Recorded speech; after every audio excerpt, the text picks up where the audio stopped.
Savitri silks చేనేత వస్త్రాల అద్భుత ప్రపంచం. సంప్రదాయం స్టైల్ ఒకే చోట.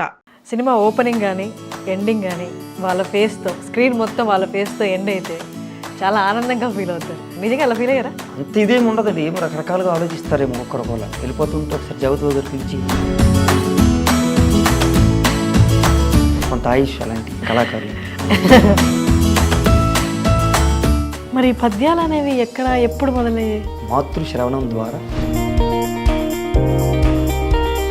బహుశా అదేమో తాత పాడిన పాట కావచ్చు, లేకపోతే నాన్నగారి తెలుగు జీన్స్ కావచ్చు. నాటకాలు నుంచి ఇంకొక స్టెప్ ముందుకేసి సినిమాల దాకా రావాలని ఎప్పుడు ఎలా అనిపించింది? అల్లు అరవింద్ గారి 2 ఇళ్ళకి పనిచేశానండి అప్పట్లో. చిరంజీవి గారి ఇంటి పని కూడా చేశానండి. అలా వచ్చేసి నాకు దీక్షిత్ గారు గురువు గారు మురారి సినిమాలో ఉంటారు చూడండి, పంతులు గారు, ఆయన రుణం తీసుకుని వెళ్ళిపోయి అనిపిస్తుంది. ఆలోచిస్తే వెళ్ళిపోయినప్పుడు ఏమనిపించలేదు, కానీ గురువు గారు గుర్తొచ్చిన ప్రతిసారి. ఆయన దగ్గర నేర్చుకున్న మొదటి డైలాగ్ కానీ పద్యం కానీ, అక్షరాక్షరమందు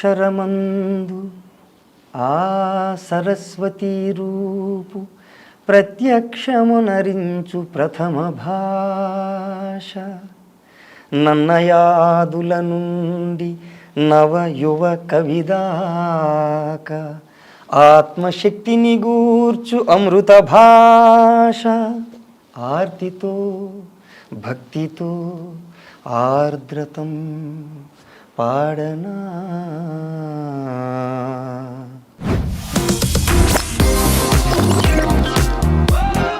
hello viewers, welcome to I dream media. ఇవాళ నాతో ఒక స్పెషల్ గెస్ట్ ఉన్నారు. మంగళవారం సినిమా చూసిన వాళ్ళందరికీ ఈయన చేసిన రోలు ఒక సర్ప్రైజింగ్ ఎలిమెంట్ అనమాట. సో నేను ఎక్కువ రివీల్ చేయను, ఇంకా చూడవలసిన వాళ్ళు చాలామంది ఉన్నారు కాబట్టి మన గెస్ట్ని ఇంట్రడ్యూస్ చేస్తాను. లక్ష్మణ్ మీసాల గారు, నమస్తే అండి. నమస్తే అండి. ఎలా ఉన్నారు? బాగున్నానండి. మీ రోల్ చూశాను నేను మూవీకి వెళ్ళి. అమేజింగ్ రోల్ అండి అసలు. అది నేను అంటే చాలా వరకు ఎవరు ఎక్స్పెక్ట్ చేయలేదు.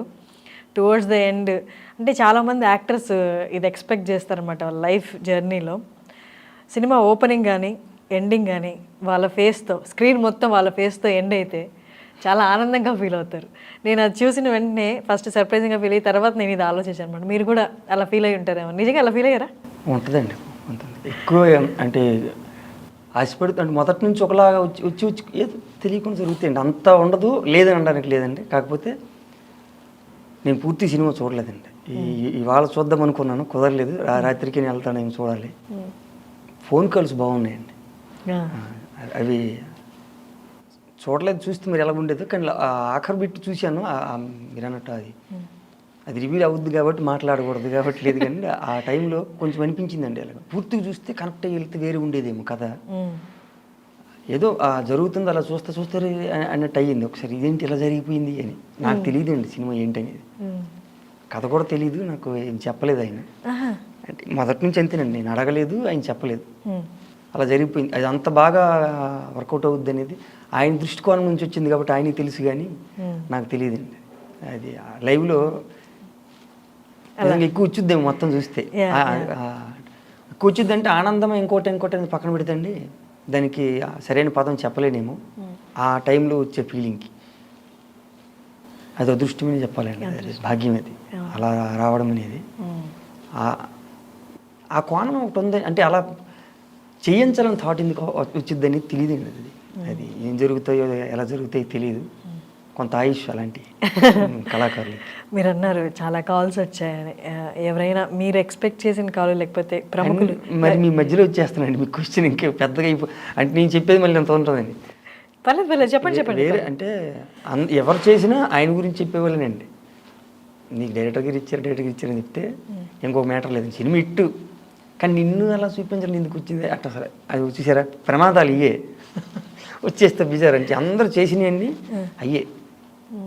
నీకు బాగా చూసారు ఆయన ఎలాంటి ఫోన్సే. మనకి ఎలాగో మెచ్చుకునే వాళ్ళు, మనం బాగుండాలని కోరుకునే వాళ్ళు. సినిమాల్లో మన ప్రయాణం దగ్గరతనంగా కూడిన ప్రయాణాలు తక్కువ కదండి. ఎవరి జీవితాలు మనం వెళ్ళిపోతాం. నాటకం అయితే ఎక్కువ కాలం ప్రయాణం చేయాల్సి ఉంటుందండి ఆ మనుషులతో. కాబట్టి వాళ్ళకి తొందరగా దగ్గర ఎక్కువ ఉన్నాం కాబట్టి వాళ్ళు చేస్తారండి.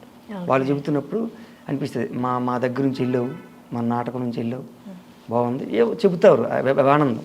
సినిమాల్లో ఏంటంటే కలిసినప్పుడు వాళ్ళు చెప్పే మాటలకి ఆనందం వేస్తుంది. అది అంటే లోపల ఎంత ఉంది, మన నెంబర్ ఉండాలి, సరే కలుస్తాం కదా అంటే అంత ఇదేమి ఉండదండి. ఏమో రకరకాలుగా ఆలోచిస్తారేమో ఒక్కొక్కరు. వెళ్ళిపోతుంటే ఒకసారి జగద్బాబు గారు పిలిచి కూర్చుని కేకేసి పిలిచారు, పిలిచి చెప్పారు ఇలా జార్జెట్ చూశానండి. ఇలాగా అలా పర్సనల్గా వచ్చినది కాదు కానండి, ఇలా వెళ్తున్నప్పుడల్లా చాలామంది ఎంత పెద్ద మనసు ఉండాలండి ఆ స్థాయికి. సంబంధం లేని మనుషులు పిలిచేసి వెళ్ళిపోతున్నాడు వెళ్ళిపోయి వదిలేయచ్చు కదండి. ఎదగాలి, బాధక సాధకాలు ఉంటాయి. అడిగారు పర్లేదా, కెరీర్ సెట్ అయితే కదండి ఆర్థికంగా మనిషి నిలబడతాడు. ఆ మాటలో ఉన్న దూరం అర్థం చూడండి. పర్లేదా అంటే ఏం చేస్తారు ఏం లేదని పక్కన పెట్టండి. ఆ మాట అంటే బాగుందా జరుగుతుందని అనడం వేరు, ఆ సున్నితంగా అడగడం చూడండి, జాగ్రత్త పడడం అని చెప్పడము ఇంకేదో అది చెప్పలేమండి మాటలు. అలాంటి వాళ్ళు ఉన్నారండి, అవి అనిపిస్తాయి. పర్లేదు, మంచి మనసులు మేలు కోరుతున్నాయని. నిజమైన కళని గుర్తిస్తే అంటే కళ గురించి తెలిసిన వాళ్ళు ఎన్నో ఏళ్ళు వాళ్ళు ఇదే రంగంలో ఉన్నారు కాబట్టి వాళ్ళు ఖచ్చితంగా కనెక్ట్ అవుతారు. మీరు అన్నట్టు కళ విలువ తెలిసిన వాళ్ళందరూ ఖచ్చితంగా కనెక్ట్ అవుతారు, ఖచ్చితంగా దగ్గర పిలిచి మాట్లాడతారు, ఫోన్లు కూడా చేస్తారు. అదే మీ విషయంలో కూడా జరిగింది.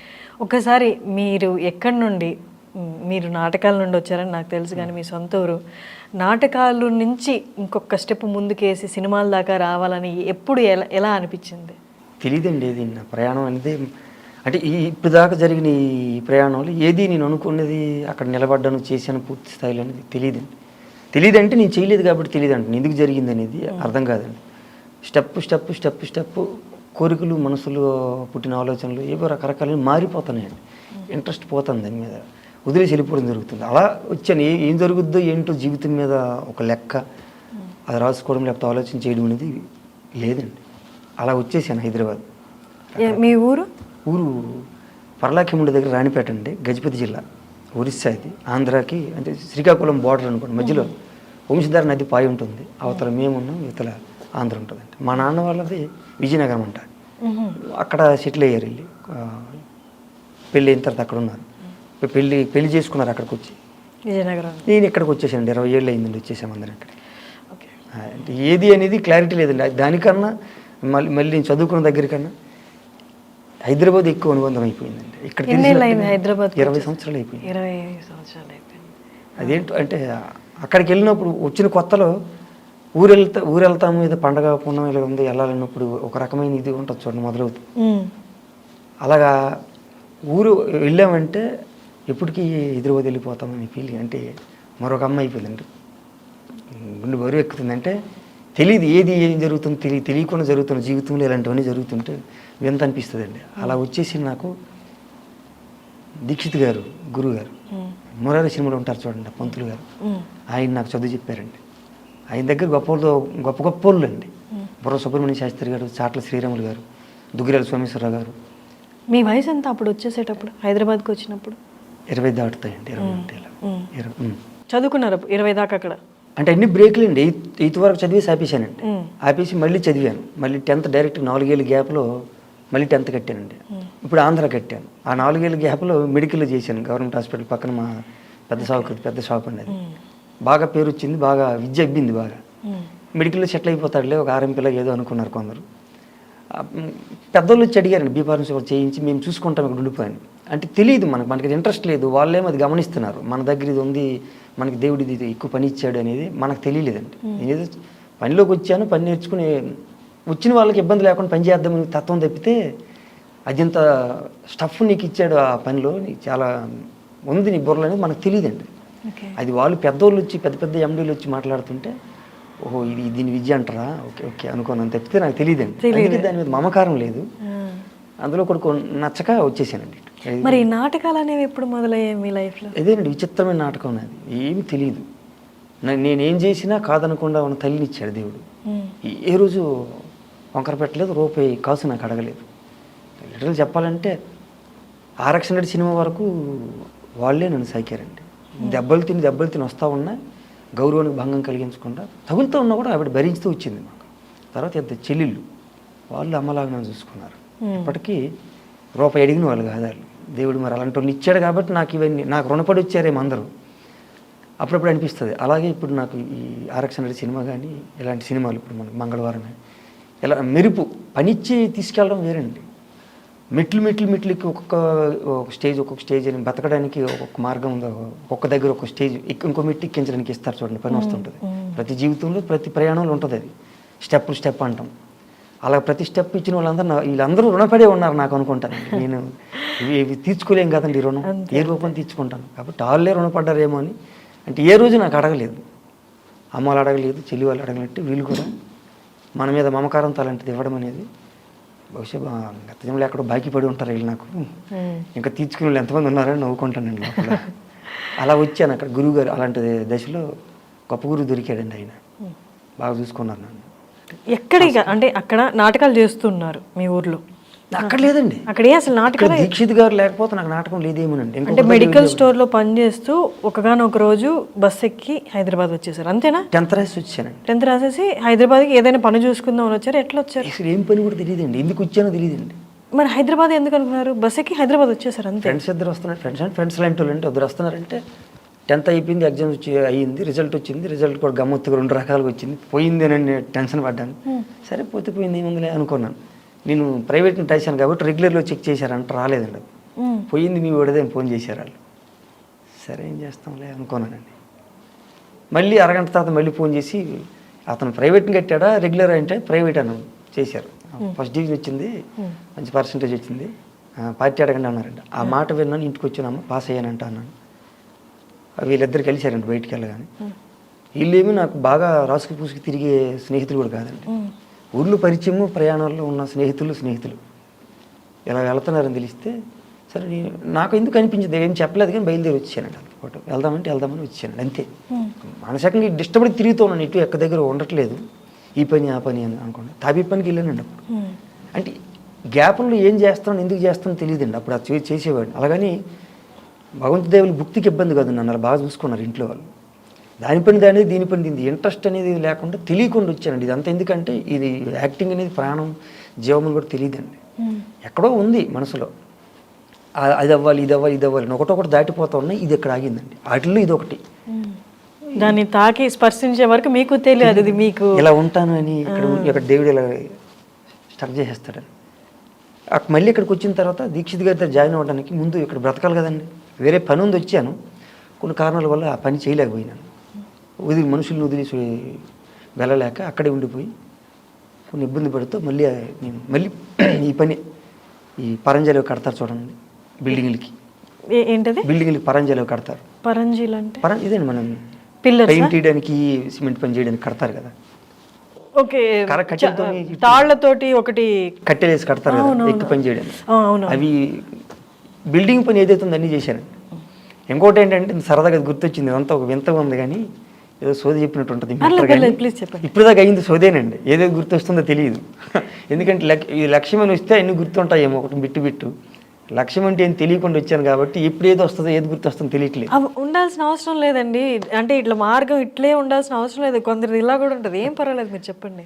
ఇలా ఈ పనులు చేస్తున్న తరుణంలోనే మన ఎఫ్ఎన్సీసీలో పనిచేశానండి, మన ఫిలిం నగర్. తెలియదు ఎవరికి. అందులో పని చేస్తా ఈ బొట్టనవేలు చేతులు కొట్టుకుని లేచిపోవడం, కాలు కోసేయడం, అక్కడ అవన్నీ బాగా గుర్తండి. అవన్నీ చూస్తూ ఉండేవాడిని ఇంతగా. అంటే అక్కడ ఏం చేసేవాళ్ళు? ఈ బిల్డింగ్ పైన కొత్త కట్టారు చూడండి. అవును, అక్కడ అంటే అంటారు ఈ కట్టడాలకి రాళ్ళెత్తిన కూలీలని. నేను కూలీని అనిపిస్తుంది అండి. అంటే అది రక్తం చిందించానని సరదాగా ఒకసారి అనిపిస్తుంది అండి. ఆ రక్తం అనేది ఇబ్బందికరమైన సౌండ్. కాకపోతే ఈ కట్టడాల్లో ఈ శ్రమ నాది ఉంది, ఇందులో ఎక్కడో ఈ అనుబంధం ఉంది అనిపిస్తుంది. ఇప్పుడు అనిపిస్తుంటుందండి అవన్నీ గుర్తుస్తే. అలా అక్కడ అవి గుర్తు. ఇంకా చెప్పాలంటే చిరంజీవి గారి ఇంటి పని కూడా చేశానండి. ఇప్పుడు కొత్త హౌస్ ఏదైతే ఉందో అది సడన్గా గుర్తొచ్చాయి. నేను అల్లు అరవింద్ గారి 2 ఇళ్ళకి పనిచేశానండి అప్పట్లో. ఎమ్మెల్యే కాలనీలో ఒక ఇల్లు, తర్వాత బాలకృష్ణ గారి ఇంటి పక్కన ఒకటి ఉండేది, బన్నీ గారు ఉంటారని చెప్పారండి. అవును, ఇప్పుడు ఇల్లు. అవును, ఆ 2టికి పనిచేశానండి. అవునా? చూసేవాళ్ళ మీరు అప్పుడు? యాక్టర్స్ వచ్చేవాళ్ళని చూడలేదండి. ఎన్టీఆర్ మొట్టమొదటి వచ్చిన తర్వాత అక్కడే ఉన్నప్పుడే అశోక్ సినిమా షూట్ జరుగుతుంటే దానికి షర్ట్ ఇడకి వెళ్ళామండి. షర్ట్ పని చేశాను. అంటే ఈ ఆర్ట్ వర్క్లతో కాదండి, ఈ పని వాళ్ళతో, ఈ పరంజాలు కడతారు చూడండి బిల్డింగ్ కట్లు, దాని మీద కదా మనం ఈ అలంకారాలు పెడతామని అది చేయడానికి వెళ్ళిన రామారావు గారిని దగ్గర చూసి ఎన్టీఆర్ అంటే అభిమాన నటుడు దగ్గర బాగా చూశాను. ఊరు వెళ్ళిన తర్వాత ఊపు ఆగక పాట పాడేశాను. ఈ పాట ఉంది ఎన్టీఆర్ని చూశాను. ఒక చిన్ని నవ్వే నవ్వు ఉంది కదండి, అది మార్చారు. ఒక చిన్ని నవ్వే నవ్వి అదేనా? యుద్ధాలు ఎన్ని ఆపొచ్చేది, అందులో ఒక చిన్ని నవ్వే నవ్వి బంధాలు ఎన్ని కలపొచ్చు, యుద్ధాలు ఎన్ని ఆపొచ్చేది తీసినట్టున్నారు. అవునవును. అది మొదట్లో ఉంది. అది పాడితే అందరికీ ఉండదు ఏమి వెళ్ళాడా లేదా అని, కానీ తర్వాత చూస్తే ఆ పాటలు ఆ బిట్ లేదు. ఓకే, అప్పుడు మీ షూటింగ్ టైంలో ఈ సాంగ్ నడుస్తుంది. అవునండి, అంటే ఆ షూటింగ్ సెట్ కట్టడానికి మేము వెళ్ళామంటే జరుగుతుంది అక్కడ. దగ్గర చూశాను, అలా చూస్తే అలా ఉండిపోయాను. అలాగా ఏంటి ఎంత ప్రాక్టీస్ చేస్తుంటే ఆయన వచ్చేసి వెళ్ళిపోతున్నాడు అలా సింపుల్గా. ఇలా కూర్చుని చూస్తా ఇలాగంటా ఉండి టేక్ అంటే అలా ఊపేసి వెళ్ళిపోవడం చేసి వచ్చాను. చూస్తా అలా ఉండిపోయింది, ఏంటి ఇంత సింపుల్ చేసేస్తున్నాడు ఈయన. అప్పుడు తెలియదు, ఏం తెలియదండి. సినిమాలు అనేది అభిమానం అయితే గట్టిగా ఉంది. అప్పటికి ఎక్కువ చూసేవాడిని సినిమాలు. ఇష్టమైనట్టు దగ్గరగా ఉంటే అలా చూసుకుని అలా ఉండిపోయాను. చిరంజీవి గారిని చూసారా వాళ్ళ ఇల్లు కట్టేటప్పుడు? అప్పుడు చూడలేదు, తర్వాత చూశాను. ఎలక్షన్స్ అప్పుడు చూడడానికి అందరూ బయట జనం వెళ్ళినట్టు నేను వెళ్ళినప్పుడు సినిమాలకు సంబంధం లేదండి, వెళ్ళి చూశాను. చిరంజీవి గారు అప్పుడు మంచి ఊపు ఉందండి. ప్రజారాజ్యం పార్టీ ఉన్నట్టున్నాయి, ఆ ప్రచారం జరుగుతున్నట్టుందండి, వస్తారని. అప్పుడు ఆయన లిఫ్ట్లో వెళ్ళిపోతున్నారు. అటు వెళ్తున్నారంటే పరిగెట్టి వెళ్ళాను. అలాగే ఆయన లిఫ్ట్ వెళ్ళిపోతుంది, అలా చూశానండి. అలా తర్వాత బయటకు వచ్చాను, బాలకృష్ణ గారు కారు దిగి ఇలా ఊపుకుని వస్తూ ఉంటే అడవిడి మొత్తం అంతా సైలెంట్ అయిపోయింది. ఇలా చూశాను, అక్కడ బయట నుంచి చూశానండి. రామనాయుడు గారిది ఆ మండపం చూడండి, కళా మండపం, ఆ బయట అప్పుడు చిరంజీవి గారు చూసిన తర్వాత వచ్చానండి. బాలకృష్ణ గారు వస్తుంటే మరి పరిగెట్టి వెళ్ళాను, మళ్ళీ వెళ్ళిపోతారేమో గోడ పక్కన వెళ్ళి చూశాను. అవి గుర్తు నాకు బాగా. చిన్న మచ్చలు ఉన్న తెల్లని చొక్కా మీద చిన్న చిన్న ఉన్న మార్కేసుకున్న ఆయన దిగడమే రాజసంగ కారు దిగారు. అలా దిగి అనుకు నేను వెళ్తా ఉంటే అలా చూస్తూ ఉండిపోయానండి. అసలు నాకు అర్థం కాలేదు కాసేపు. చివరికి ఇక్కడ తెచ్చి తోసాడు దేవుడు. అది కోరిక అయిద్దని కాదండి. అలా వెళ్ళిన తర్వాత దీక్షిత్ గారి దగ్గర జాయిన్ అయితే ఫీజు ఎంత ఉంటుంది మరి కడతావా, నువ్వు సైకిల్ మీద వచ్చావు కదా అన్నారు. నాకు పనికి వెళ్తాను కాబట్టి సైకిల్ అండి, టైప్ పనికి వెళ్తాను కాబట్టి బతకాలి కాబట్టి వచ్చినది పని చేయాలి, తినాలి. ఇక్కడ ఎప్పుడు పెట్టేవాడు లేడు కదా, ఇంట్లో చూసుకుంటారు. పని చేస్తాను కాబట్టి సైకిలే ఉంటుంది, కానీ నాకు బళ్ళు వస్తాయా ఈ కూలి పనికి వెళ్ళేవాడికి అనండి. అలాంటి పనికి వెళ్తే ఆ పని బండి మీద వెళ్తాను, ఇక్కడ ఈ పని కాబట్టి ఈ పని మీద వెళ్తాను, దానికి లెక్క ఇవ్వకండి, నేను చదువుకొని వచ్చాను చెప్పండి అన్నాను. అయితే ఇంకో బ్యాచ్కి జాయిన్ అవ్వచ్చుగా అన్నారండి నన్ను చూసి. దీక్ష సారీ నాకు తెలీదు, అంటే ఏం జాయిన్ అవ్వడానికి యాక్టింగ్ కోర్స్ అండి. బ్యాచ్ ఎక్కడో తెలియకుండా చిన్నప్పటి నుంచి సెంటిమెంట్లో ఉండిపోయి 2007 సంవత్సరం మొత్తం కూడితే 9, ఇది 9వ బ్యాచ్ అనౌన్స్ చేశారు. ఇది మనకి కలిసి వచ్చేలాగా ఉంది, దీన్ని ఎట్టి పరిస్థితి వదలొద్దు అనుకుని నేను ఫిక్స్ అండి. దీక్షిత్ గారు తర్వాత మాట్లాడే ముందు ధనరాజు గారు ఉన్నారు, తర్వాత జాయిన్ అవ్వచ్చు కదండి మీరు అన్నారు. అలాగేనండి, అక్కడ ఏది ఉంటుంది కదండి ఒకసారి చూపిస్తాను ఇవ్వండి అంటే డీడీకి చెప్పారండి. పట్టుకొచ్చి డీడీ కట్టేసి వచ్చానండి. ఆయన చూస్తాను ఈ మనిషి ఏంటి చెబితే అన్నాడు, వదలట్లేదండి. అక్కడ అయిపోయిన తర్వాత సెలక్షన్ జరుగుతుంటే 8 ఏళ్ళకి ముఖ్యమండి, సినిమా అవకాశం వచ్చేస్తుంది అన్నట్టు ఫీలింగ్లు తెలియదు కదండి ఏం జరుగుద్దో. ఇది సెలెక్ట్ అయిపోవాలి. అన్నపూర్ణలో సెలక్షన్స్ జరుగుతుంది, మీరు రండి అని ఫోన్ చేశారండి. గొంతులు వేసానండి లోపల పరిగెట్టి వెళ్ళాను. అయిపోయింది, మీకు చెబుతామండి అన్నారు. అప్పుడు దీక్షిత్ గారిని చూశానండి. అలాగే ఆయన ఎవరో గుర్తుపట్టలేదు, అందరూ గుర్తుపెట్టారు సినిమాల్లో ఆయన ఉన్నారు సినిమా యాక్టర్, నేను గుర్తుపట్టలేదండి. అలా వచ్చిన తర్వాత ఆడిషన్స్ అయిపోయినాయి, సెలక్షన్స్ చూశారు, మాట్లాడించారు, అయిపోయింది. కాల్ వచ్చిందండి, మీరు జాయిన్ అవ్వండి.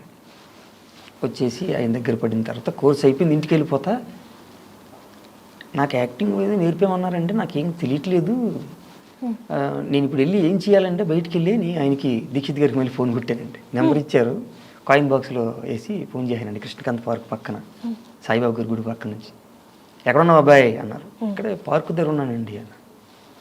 ఎలా ఒకసారి ఇంటికి రా అన్నారు. మరి నాకు తోవ తెలదు కదా అన్నాను. ఇంత దారి చెప్తాను వచ్చి అని ఆయన ఫోన్ చేస్తూ ఉంటే మధ్య దారి చెప్పారండి. వెళ్ళాను. అదే మొదటి రోజు అండి. ఆయన ఇక్కడ నుంచి వెళ్ళిపోయేంత వరకు చనిపోయారు గురుగారు. ఎన్నంటే ఉన్నానండి. 12 ఏళ్ళు ఆయనతో సంసారమే. అది నాకు తెలియకుండా ఏదో చెప్పిందండి. అంటే అందరికీ మంచి మనసే ఉంటుంది పుట్టిన తర్వాత, అది కొనసాగడానికి కొన్ని కారణాలు దోహదపడతాయండి. ఆ కారణం ఈయన ఏ ఉంటాడేమో ఈ వృత్తిలోకి రావడానికి, ఈయన ద్వారా అది నాకు జరగడానికి, ఆయన నాకేం చెప్పాలో చెప్పి వెళ్ళిపోవడానికి ఆయన రుణం తీసుకుని వెళ్ళిపోయి అనిపిస్తుంది ఆలోచిస్తే. వెళ్ళిపోయినప్పుడు ఏమనిపించలేదు, కానీ గురువుగారు గుర్తొచ్చిన ప్రతిసారి గుండు బరిగిపోయి కళ్ళం నీళ్ళు వచ్చేది. ఆయన లేకపోతే నాకు అలాంటి మనిషి ఎక్కడ దొరికేవాడని. ఇప్పుడు అందరం ఒంటరోళ్ళం అయిపోయామండి. పెద్ద సంస్థ అయింది. ఆ ఇంట్లో చేయి కాడనోడు లేడు, తిన్నోడు లేడు. గుండు బరువు తెలిపారు మాస్టర్. ఆయన ఏ సంస్కారం అంతా మీకు సమయంలో వేసారో నాకు ఆ అక్షర బీజం కానీ గురుదేవుడు అని చెప్పడానికి అర్హత ఉన్న మనిషి. అమేజింగ్. మీరు ఏడుస్తుండే నా కంట్లో నీళ్ళు వస్తున్నాయి. ఇలాంటి ఎప్పుడు గుర్తురాదండి, ఇలాంటి ఏళ్ళకి ఎందుకు కనెక్ట్ అయింది ఈ టైంలో. కానీ ఇక్కడ రావడానికి కారణం ఏంటంటే అలాగండి, అక్కడికి వచ్చిన తర్వాత ఆయన దగ్గర చదువుకున్నాక నాటకాలు ఇంపార్టెంట్ అబ్బాయి, నువ్వు డైరెక్టర్ అవ్వాలి, డైరెక్టర్ అవ్వాలి, నేను యాక్టర్ని అవుతానంటే బలవంత పెట్టారు. చదువు బాగానే ఉంది, నీకు అన్నీ ఉన్నాయి కదా, బాగా చదివానండి. అది చూసి నీకు విద్య అబ్బుతుందిరా, చదువురా అన్నారు. ఉద్యోగాలు చేయనండి ఎందుకు అనవసరంగా మళ్ళీ అంత 3 ఏళ్ళు 2 ఏళ్ళు బాదుకోవడం, బతికేస్తాను కదా, చదువుతున్నాను, మనుషులతో కనెక్ట్ అయ్యేంత కమ్యూనికేషన్ ఉంది కదా, నాకు చాలండి, ఇంకా అవసరం లేదు అంటే పాపం బాధపడ్డారు. చదివిన 3 ఏళ్ళు పోరు పెట్టారు కానీ అవ్వలేదండి, ఆయన వల్ల అవ్వలేదు. ఇక ఇక్కడ ఉండిపోతానంటే డైరెక్షన్ వైపు నన్ను గిచ్చేవారు. ఇక ఆయన తృప్తి కోసం ఏమో అండి, అప్పట్లో కోరిక ఉండేది కానీ బలవంతంగా వెళ్ళాల్సి వచ్చేదండి. కోరిక ఎప్పుడో వచ్చేది, యాక్టింగ్ అనేది కనబడతాను కదా అని దీనికోసం పరుగులు పెట్టేవాడిని. అలాగే ఆయన కోరిక తీరడం కోసమేమో 4-5 నాటకాలు చేశానండి. 2-3 రాశాను అప్పట్లో. ఆయన లెక్కనండి, ఏదో చెప్పేవారు, చూద్దాం ఎలా రాయి అనేవారండి. తెలియకుండా ఎప్పుడు ఉండిందండి. అప్పుడు చిన్నప్పుడే ఊర్లో జరిగేవి అన్నీ చూసి చదవడం, ఇటువైపు ఎక్కువ ఇంట్రెస్ట్ ఉండేది. తెలియకుండా సినిమాలు చూసి కథలు చెప్పడం, సినిమా స్టోరీ మొత్తం చెప్పేయడం, అవన్నీ బాగా ఉపయోగపడ్డాయి. ఇక్కడికి వచ్చేటప్పుడు నాకు తెలియదు అది. సో అవన్నీ ఈయన దగ్గర రాగానే గుర్తుపెట్టి చెయ్యని చెప్తే తెలియకుండా చేసేవాడిని. అవి మెల్లగా రాతకి కూడా పనికొచ్చినాయండి. ఆయన దగ్గర నేర్చుకున్న మొదటి డైలాగ్ కానీ పద్యం అసలు ఏం గుర్తులేవండి. ఆయన అసలు వింతండి, నాకు ఆయన క్లాస్ చెప్పడం కొత్త కొనుక్కొచ్చేసేది. లోపల అనకూడదు, ఓకే ఓపెన్ అంటే ఆ గురువు పట్ల శిష్యుడికి అనుబంధంతో మాట్లాడవచ్చు. నేను ఆయన రాగానే కొనుక్కొచ్చి ఈ ముసలుడు వచ్చాడేటర్ బాబు అనుకునేవాడిని నేను. నిజం, ఆయన ఇప్పుడు సినిమా యాక్టర్ని కూడా నాకు తెలదండి, వస్తుంటే అనుకునేవాడిని. ఇంక భరద్వాజ్ మాస్టర్ అని ఉండేవారండి, ఆయన వస్తే అలర్ట్ అయ్యేదండి, కొనుక్కొచ్చిన లేచి కూర్చునేవాడిని. ఎందుకు తెలియదు. కానీ గమ్మత్తు ఏంటంటే దీక్షిత్ గారు లేకపోతే నాకేమి లేదనేది మనసుకి క్లియర్ అయిపోయిందండి. అది ఎక్కడ మళ్ళీ ఆయనకి లాక్ అయ్యానో తెలియదండి. ఆయన అంటే అలా ఉండిపోయింది.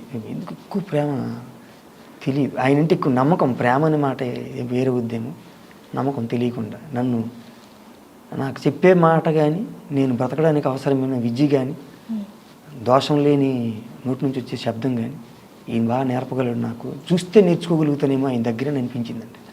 కూర్చోబెట్టి దిద్దించలేదు కానీ తిప్పుతూ చూపించాడండి లోకాన్ని ఆయన. మరి పద్యాలు అనేవి ఎప్పుడు మొదలయ్యాయి తెలియదండి. ఊళ్ళో పాడుకునేవాడిని అండి, ఏదో ఎప్పుడో ఏదో గుర్తు వస్తే వెళ్ళిపోయి తప్పితే గాలివాటంగా. ఇంట్లో ఎవరైనా పాడేవాళ్ళ పద్యాలు? మా నాన్న గారు గొంతు మంచి గొంతండి, బాగా పాడతారు. జనం ఉంటే పాడరు ఆయన. ఎక్కడ పడుకున్నప్పుడు ఒంటరికి వెళ్ళిపోతున్నప్పుడు కూని రాగలు తీసుకుంటూ వెళ్తే చాలా గొప్ప ఉండేదండి, గొంతు అయింది. మా అమ్మ పాడేవారండి. నాకు తెలిసినప్పటికీ అమ్మ సైలెంట్ అయిపోయింది. అందరూ అనేవారు మీ అమ్మ కూడా బాగా పాడుతుంది అని. మా అమ్మ వాళ్ళ నాన్న తాతగారు గొప్ప గాత్రం ఉంటుంది, అది తెలియదు. మా అమ్మ మొన్న చెప్పింది, ఒక వారం అవుద్ది గట్టిగా చెప్పి ఆ మాట అడిగితే, నువ్వు పాడుతావు కానీ అయినా తాత పాడితే అన్నదండి అమ్మ.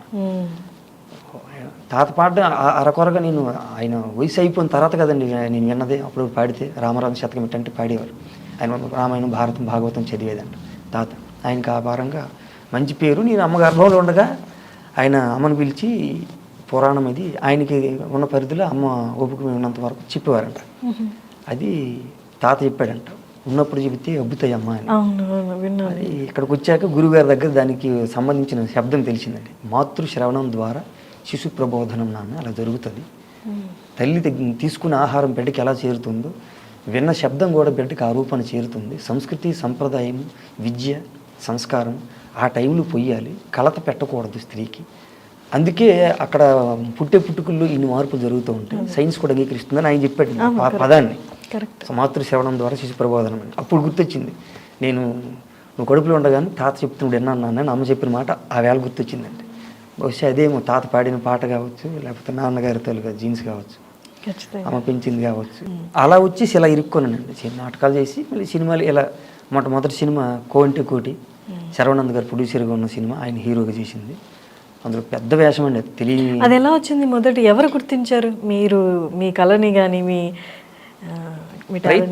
ఆడిషన్స్ కొంటూ వెళ్తాను తరుణంలో ఇక్కడ మురళీధర్ శర్మ అని మురళన్న అప్పుడు బాగా కలిసి తిరిగే వాళ్ళు ఉండి, ఇప్పుడు ఆయన సీరియల్ బిజీగా ఉన్నారు. గురుగారి దగ్గర దొరికిన అన్నలాంటి ఆయన, ఎక్కువ తిరిగాము ఇద్దరం. ఆయన చెప్పాడు అక్కడైతే శ్రీకాకుళం యాసలో జరుగుతున్నట్టు ఆడిషన్స్ ఒకసారి వెళ్ళండి అని వెళితే ఈ తెలంగాణ యాసలో మనకు కరెక్ట్ అయిందండి. అక్కడ సతీష్ అని ఆయన దానికి అసోసియేట్ చేశారు. సతీష్ అన్న చూసి డైరెక్టర్ గారు చూపిస్తే రెండు రౌండ్లు చేశారు. మళ్ళీ రెండు రోజులు రమ్మన్నారు. అలా వస్తుంటే ఫైనల్ చేసి మనకు పిలిపిస్తున్నారండి చూద్దామని. అలా అయిపోయింది, షూట్ అయిపోయింది. దాని విలువ ఏంటో దాని గోళాలో ఉంటుందో నాకు తెలియదండి. హైటెక్స్లోకి వెళ్ళగానే ఆ డబ్బింగ్ చెప్పి తీసుకెళ్లారు. వెళతా ఉంటే అందులో కటౌట్లు చూస్తూ ఉంటే పెద్ద పెద్ద ఫ్లెక్సీలు అయ్యి 30 అడుగులు 40 అడుగులు ఉంటాయి కదా పెద్ద పెద్దవి. హీరో గారితో పాటు మన బొమ్మ ఉండడం నాకు ఆశ్చర్యం వేసిందండి. ఏంటి ఇంత పెద్ద బొమ్మలు నేను కనబడుతున్నాను ఏంటి నాకు అర్థం కాదు. బాగా అన్నయ్యని పిలుస్తున్నానండి. ఆయనకి ఇలా గిల్లాను, ఆయన బండి అన్న కూర్చున్నాను. ఏంటిది అని ఇలా గిల్లాను. ఎందుకురా అన్నాడు. ఎరా ఏం లేదులే అన్న. అంటే తెలియకుండా భ్రమలోకి వెళ్ళారండి. అది ఏంటిది ఇలా జరుగుతుంది, మనకు అంత వింతగా ఉంది. లోపలికి వెళ్ళిన తర్వాత వేదిక మీద పిలిచినప్పుడు జనంలో కూర్చోనండి. సిగ్గుకి భయపడిపోయి ముందర కూర్చోక మనకిచ్చిన కుర్చీ కాకుండా ఆడియన్స్లోకి వెళ్ళిపోయండి కొంచెం వెనక్కి. కేకేసేటప్పుడు వేరే వాళ్ళతో మాట్లాడుతూ ఉన్నాను. మనకు పిలుస్తారని సోయి ఉండదు కదండి, మనకి అసలు లేదు. తెర మీద కనబడాలని వచ్చాము. అంత పెద్ద వ్యవహారం జరిగింది మనకేం తెలుసండి.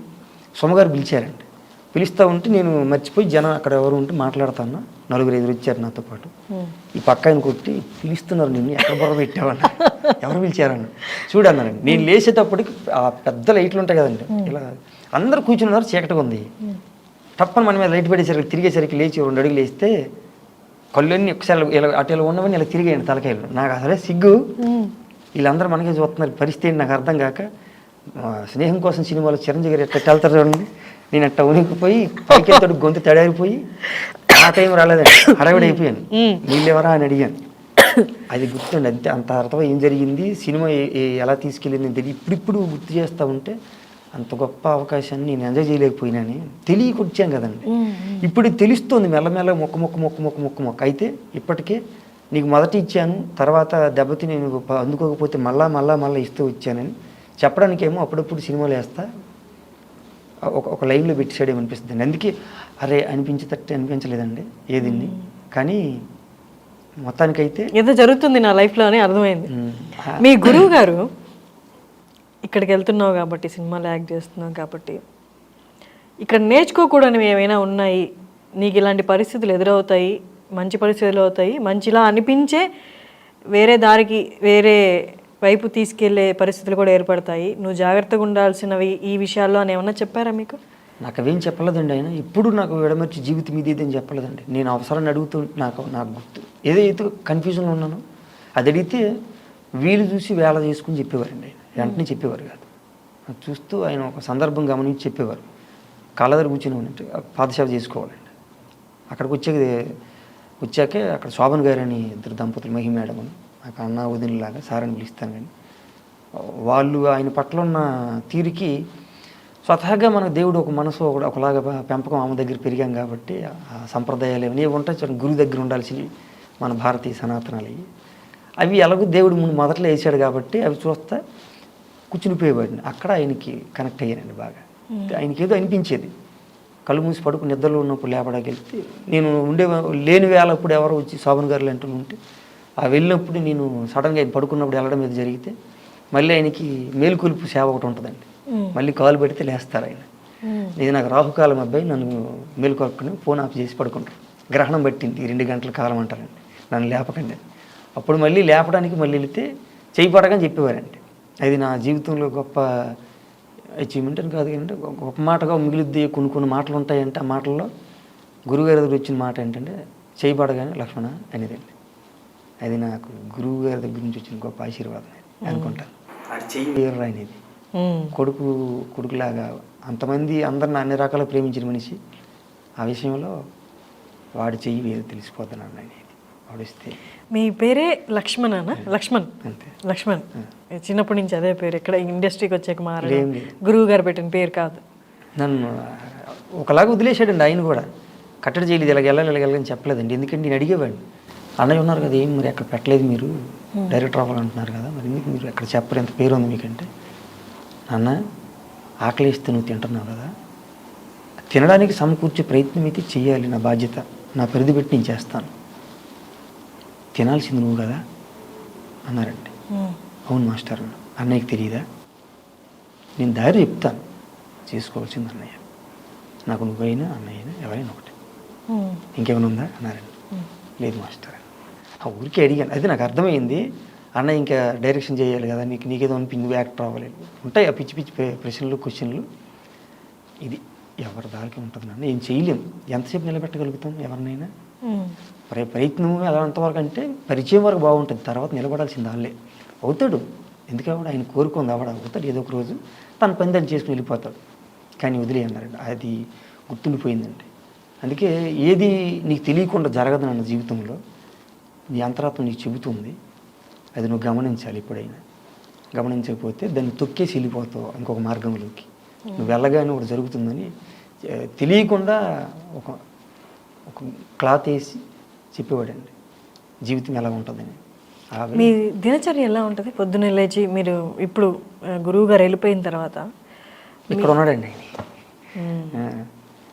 ఇప్పుడు బరువు ఉండేది, వెళ్ళిపోయిన తర్వాత గురువుగారు ఇప్పుడు అనిపిస్తుంది. అప్పుడు లేరు కదా అంటే, నేనున్నాను ఎక్కడికి వెళ్ళిపోయాను, నిదుటి బొట్టి కూర్చొని ఎలా సరదాగా ఆయన దగ్గర ప్రేమగా ఉండేవాళ్ళు ఉంటారు చూడండి, ఎక్కువ దగ్గరగా. అలాంటప్పుడు వీళ్ళని మాట్లాడుకుని ఆనందపడతామండి. అంతే. ఎక్కడెక్కడ ఉన్నాడంటే అందరూ ఉన్నారు, గురువు గారి పేరు చెప్తారు శిష్యులు, కొడుకుల్లాగా కూతురులాగా. నేను చెప్పక్కర్లా, నెత్తి మీద పెట్టుకున్నా అంట నేను ఊరికే. నేను ఇక్కడ పెట్టుకున్నాను, మీరు ఎక్కడ పెట్టుకున్నా నాకేం తెలుసు, కానీ నాకు ఇది ఇచ్చి వెళ్ళాడండి ఆయన. మీ దినచర్య ఎలా ఉంటుంది పొద్దున్నే లేస్తే ఏ వేళ ఎలా? ఇప్పుడు ప్రస్తుతానికి సినిమాలు లేవనుకోండి, ఏం చేస్తారు? లేచి దండం పెట్టుకుంటున్నాండి. ఈ లోపల ఒకవేళ ఆలస్యం అయిపోయి లేవడం లేట్ అయితే లేపుతారు ఇంట్లో అమ్మ ఉన్నదావిడ కాబట్టి, లేపి నువ్వు ఉపక్రమించని చెప్తుందండి అన్ని. ఆవిడ దండం పెట్టుకోవా చేసుకోవడం, నేను లేట్ అయిందంటే అర్థం అయిపోయి ఆవిడ రెడీ పెట్టేస్తుంది. లేకుంటే లేచేసుకొని పనులు చేసుకొని ఇంటి పనులు చేస్తుంటారు. ఇప్పుడు సినిమా లేదనుకోండి, మరి సినిమా లేనప్పుడు ఖాళీగా ఉండాలంటే కష్టం కదా, ఏదో ఒక సంపాదన అనేది ఉండాలి. అప్పుడు ఏం చేస్తారు? ప్రస్తుతానికి అలా ఏం అనుకోలేదా? అలాగే ఉండదు, సంపాదన ఏమో ఏం తెలియదండి. ఆ క్షణం ఏమనిపిస్తే అదే చేస్తానండి. లేస్తాను, లేచిన తర్వాత సరదా మూడు వచ్చిందంటే అమ్మ నేను నిలబడి కూరగాయలు కోసుకొని వండుకుంటాం. వండుకొని ఇద్దరం కూర్చొని తింటాం. పిల్లడు మేనల్లుడు ఉంటాడు, వాడు ఒక చెయ్యేస్తాడు, వండుకొని తింటాం, ఏదో మాట్లాడుకుంటాం, టీవీ పెట్టుకుని చూస్తుందమ్మ, నేను ఏదో ఇంకో వ్యాపకం పడతాను, బయటికి వెళ్ళి వస్తానమ్మా. ఇదే జరుగుతుందండి.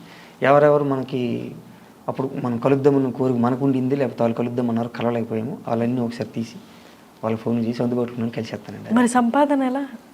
రెగ్యులర్గా ఏదో ఒక సంపాదన ఉండాలి కదా. తెలియదండి, అది వస్తే తింటాను, వస్తుంటుందండి. ఇది నాకేం దేవుడు ఇబ్బంది పెట్టడు, అది నాకు నమ్మకం, నాకేం ఇబ్బంది పెట్టడు, నాకేం నేలకేసి కొట్టేయడు అనేది నమ్మానండి. నేను కష్టం ఉన్నప్పుడు నాకు తెలుసండి, భయపడతాను, బాధ వేస్తుంది, వెళ్తాను, కన్నీళ్ళు పెట్టుకుంటాను, అడుగుతాను, గుర్తు చేయాల్సిన బాధ్యత నీది కాదా, నీ కొడుకుని కాదా అని అడుగుతాను. అంటాడు, నా కష్టానికి తీర్చేసేంత డబ్బులు ఇచ్చేస్తాడు.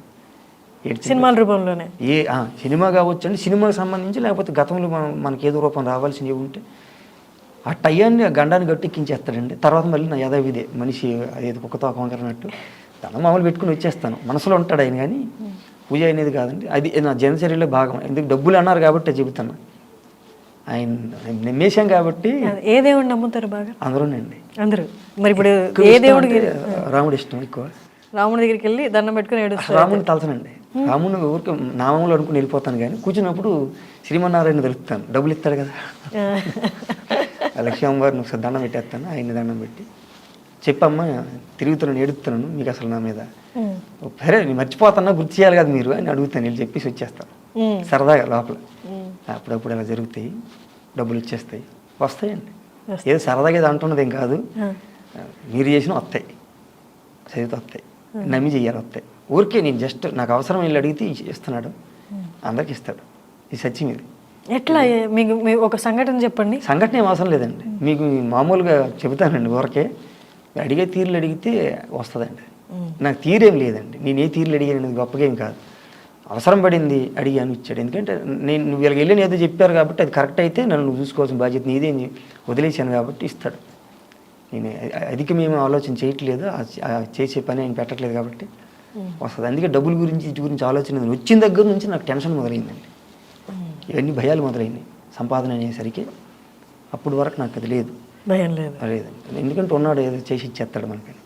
ఇప్పుడు అది రెండు రకాలు జరుగుతుంది. అందుకే డబ్బుల గురించి వాటి గురించి అది లేదండి. కలిసి వచ్చేయడం, తినడం, ఉన్నంతకాలం తింటాం, అంతకుమించి ఏం తీసుకెళ్తామండి. ఒకటే అనుకుంటాం, ఉన్నంతకాలం మనిషి జీవన విధానానికి ఇబ్బంది లేకుండా గడిపేసి స్థితి ఇచ్చిన తర్వాత పైది నీ దయ నా ప్రాప్తం, ఇదైతే నీ బాధ్యత అంటాను దేవుడికి. మాకు వచ్చిన అందరికీ ఇబ్బందులు పడిపోయి కొట్టుకు తెచ్చేలాగా పెట్టకు, పెట్టిన ఇచ్చేయి మాకు. అది నిలబెట్టుకుపోతే మా కర్మ మేమేం చేయలేం, కానీ ఆ పైన ఏమి ఇస్తావు ఇది బోనస్గా, ఇదైతే ఇస్తే చాలు మా అందరికి అనిపిస్తుంది. మన తిరుగుతున్న వాళ్ళకి అందరి గురించి మనకు తెలియదు, కానీ కళారంగాలు తిరుగుతాం కదా, బాధలు చాలా ఉంటాయి మనకి. అన్ని వేళల ఆర్థిక విసులుబాట్లు ఉండవు, సర్ది చేసుకున్నంత స్థితి అందరికీ ఉండదు, ఉన్నంత సర్దుకుంటాం అందరం. అలా కాకుండా ఎప్పుడు ఏ పూట ఆ పూట అని తిరుగుతున్నట్టు ఉండకుండా పని ఇచ్చి నిలబెట్టేలాగా చూస్తే మాకు చాలు అనిపిస్తుంది. అలా చూస్తుంటాడు ఎప్పటికీ, ఇబ్బంది లేదు. మీకు ఎవరు మంచి స్నేహితులు ఇప్పుడు ఇండస్ట్రీలో? అందరితో కలుస్తానంటే కలిసినంత వరకు ఉంటాను. రెగ్యులర్గా ఎవరిని కలుస్తుంటారు? ఎవరు లేరండి, ఎవరు అందుబాటులో ఉంటే వాళ్ళని కలుస్తాను.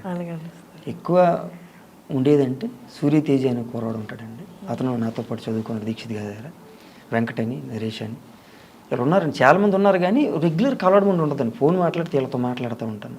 ఇంకా దీన్ని దాటిపోయిన వాళ్ళు కూడా ఉంటారేమండి, వాళ్ళు గుర్తుంటారు అసలు. నాకు సడన్గా ఏది గుర్తొస్తే 2 గంటలు 3 గంటలు ఫోన్లో మాట్లాడుతుంటా, తర్వాత అయిపోయింది, మళ్ళీ ఉంటుందండి ఏ 2-3 నెలలకు.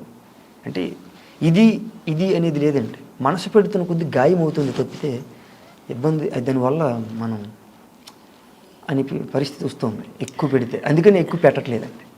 ఎంతమందికి అర్థమవుతుందో తెలియదు, కానీ మీరు మాట్లాడే మాటల్లో చాలా అర్థం ఉంది. చాలా వరకు లైఫ్ అంటే ఇలాగే బతకాలేమో అనిపిస్తుంది. మొత్తం ప్లాన్ చేసేసుకొని టెన్షన్స్ తీసుకొని ఇలాగే అన్నీ మన చేతిలోనే ఉన్నాయి, మన ప్లాన్ చేస్తేనే అవుతుంది అని కాకుండా మన చేతిలో ఏది లేదని గ్రహించి నువ్వు ఎంత ప్లాన్ చేసినా ఏం కాదు, ఇక్కడ జరిగేది జరుగుతుందని గ్రహించి ముందుకు వెళ్ళిపోయే వాళ్ళు చాలా అరుదుగా ఉంటారు. కొందరికి మీ మాటలు ఏంటి బాధ్యత లేని మాటల్లో అనిపించవచ్చు, ఇంకొంతమందికి అన్నీ కొంచెం జీవితాన్ని అనుభవించిన వాళ్ళకి ఇదే కరెక్ట్ మార్గమేమో అనిపించవచ్చు. అంటే మీరు మాట్లాడుతుంటే నాకు అలా అనిపించింది, ఈ మాట చెప్పాలనిపించింది. మీతో ఇంతసేపు మాట్లాడిచ్చే కానీ మీ నుండి అందరూ కోరుకునేది ఒక మంచి పద్యం. అది మనం ఆల్మోస్ట్ చాలాసేపు మాట్లాడుకున్నా, నేను అడగలేదు, ఒక మంచి పద్యం మీ నుండి. మన భారత్ అంటేనే కట్టుబొట్టు పాడి పంట, ఆ 4 ముక్కలకి దెబ్బ పడింది మనకి. ఏమంటే అన్ని ఆచారాలు అన్నింటిలో పడింది, ఖచ్చితంగా ఒప్పు తీరాలి. సరే ఏదేమైనా పక్క పెడితే మళ్ళా అలా ఉండాలని కోరుకోవడం తప్పులేదు. అది ఎక్కువ కాలం బతుకుతామండి.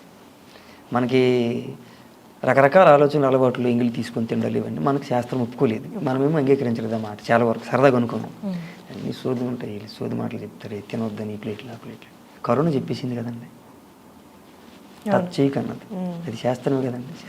ఇది ఎప్పుడు ఇది మతం కాదండి. భారత్ అంటే సనాతనం ఎందుకు అన్నారంటే ప్రతి దేశానికి ఒక దేవుడు ఉన్నట్టే. ఇప్పుడు చైనా వాళ్ళకి చైనీస్ ఉన్నది, జపనీస్ వాళ్ళకి జపనీస్ అని ఉంది. భారత్ అంటే ఏముందండి?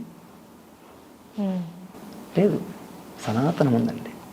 సనాతనం అంటే ప్రతి మనిషి ఇక్కడ భూమి మీదకి 2 కాళ్ళతో పుట్టినవాడు ఇది ఆచరిస్తే జీవన విధానం, మానసిక వికాసం బాగుంటుందని చెప్పిన సిద్ధాంతం, శాస్త్రమే సనాతనం. పిచ్చికి ఎన్ని మాట్లాడుకుంటే ఎన్ని మాట్లాడతాం, ముట్టొద్దన్నారు, తయ్యొద్దన్నారు. మరి కరోనా చెప్పింది కదా, కాలు గడుపుకొని ఇంట్లోకి రావద్దని ఎందుకు పశువులు రాసి, క్లియర్ కదండి సైన్స్. సో అవన్నీ కుంటుపడ్డాయి, పాడి పోయింది, పంట పోయింది, అన్నీ తరుగుతున్నాయి. సో అది మంచిది కాదు, అనాగరికత కాదు, అది నాగరికత. ప్రపంచం బతకడానికి కావాల్సిన సభ్యత, సంస్కారం నేర్పింది ఇది. సో అవన్నీ దెబ్బతిన్నాయి, అవి గుర్తొచ్చినాయి కాబట్టి అది అనుకున్నాం కాబట్టి మన భాష, దేశం గురించి ఆయన రాసిన పద్యం ఇది. జొన్నవిత్తులు గారు రాశారండి ఇది. భూదేవి గారు చదువుతుంటే విన్నాను, నేను దాన్ని మననం చేసుకుంటూ చదువుకుంటున్నప్పుడండి తెలుగు భాష మీద. అక్షరాక్షరమందు ఆ సరస్వతీ రూపు ప్రత్యక్షమునరించు ప్రథమ భాష, నన్నయాదుల నుండి నవ యువ కవిదాక ఆత్మశక్తిని గూర్చు అమృత భాష, ఆర్తితో భక్తితో ఆర్ద్రతం పాడనా, రాగానుకూలము రమ్య భాష, గొడ్ల కాపరిగూడ గొంతెత్తి కోయిలై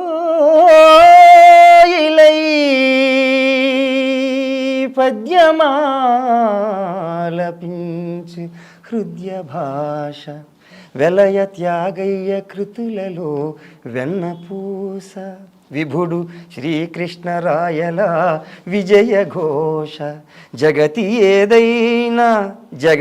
ఏదైనా సాధించు జనుల శ్వాస దివ్య వేదాల పనస నా తెలుగు భాష ఆ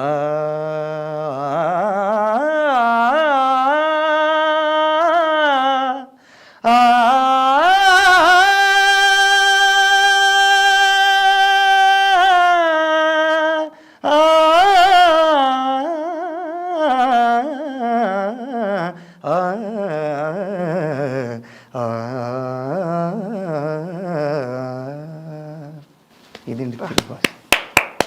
ఏం గొంతండి బాబు, స్వరము అమేజింగ్. దైవదత్తం అండి, మనకు తెలియదు జరుగుతూ ఉంది అలాగా. ఇది చివరి దేశభక్తిది అని అర్థమండి. మన మేగడ రామలింగ స్వామి గారు రాసిందండి, ఆయన స్వరపరిచారు. ఇది ఎంతవరకు అనగలుగుతాను. వేదముఖులతోడ వేద ఘోషలతోడ విలసిల్లినట్టిది వేదభూమి రత్నాల రాసులన్ రమణీయ శోభతో ప్రసరించినట్టిది రత్నభూమి మిసమిసలాడిన పసిడి పంటలతోడ భాసురం వైనది భరత భూమి విజయలక్ష్మిని గొన్న వీరులందరితోడ విలసిల్లినట్టిది వీరభూమి అన్ని మతాలకు ఆరాధనీయమై గణ్యత గొన్నది పుణ్యభూమి నిఖిల విజ్ఞాన కవులకు నిలయ భూమి సకల విజ్ఞాన ధనులకు జన్మభూమి అట్టి సద్భూమిలో హృదయము పొంగమమ్ము పుట్టించితి తద్రుణము దీర్ప వందనమును జేతుము ఓ భరతమాత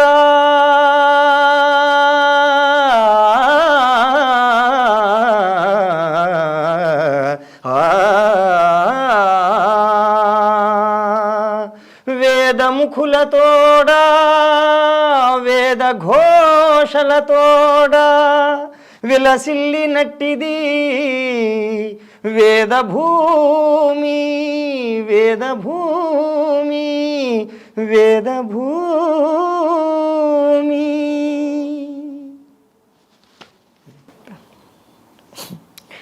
ఇంక నేనేం మాట్లాడను, నేనేం అడగను క్వశ్చన్స్ కూడా. నేను రాసుకున్నది ఒక్కటి కూడా మిమ్మల్ని అడగలేదు, నిజంగా చెప్తున్నా. కానీ ఈ ఇంటర్వ్యూ ఎంత నచ్చిందంటే నాకు, నేను ఒక్క క్వశ్చన్ కూడా అడగలేదు, బట్ చాలా నచ్చింది. Thank you so much, thank you, చాలా కృతజ్ఞతలు అండి. మీకు కూడా అండి. కొన్ని జరుగుతాయి, అలా జరిపించింది. పాపం మన ఇద్దరు శ్రమను కూడా ఇబ్బంది పెట్టాం పాపం. అయినా ఆనందం సోదరా. మల్లమ్మలు ఇలాంటి రావు శబ్దాలు, అవును, జీవితంలో చాలా సాధిస్తాం. కానీ అమ్మలాంటి ఇక్కడ పాడి పరిశ్రమ ఇలాంటివన్నీ ఎక్కడో విన్నట్టు జరుగుతుంది. మీరు మీ సమయాన్ని మా కోసం పెట్టినందుకు మీ కృతజ్ఞతపూర్వక అభినందనలు తెలియజేస్తాను. అభివాదం ఏమన్నా చిన్నవాళ్ళు కాబట్టి సంతోషం. Thank you.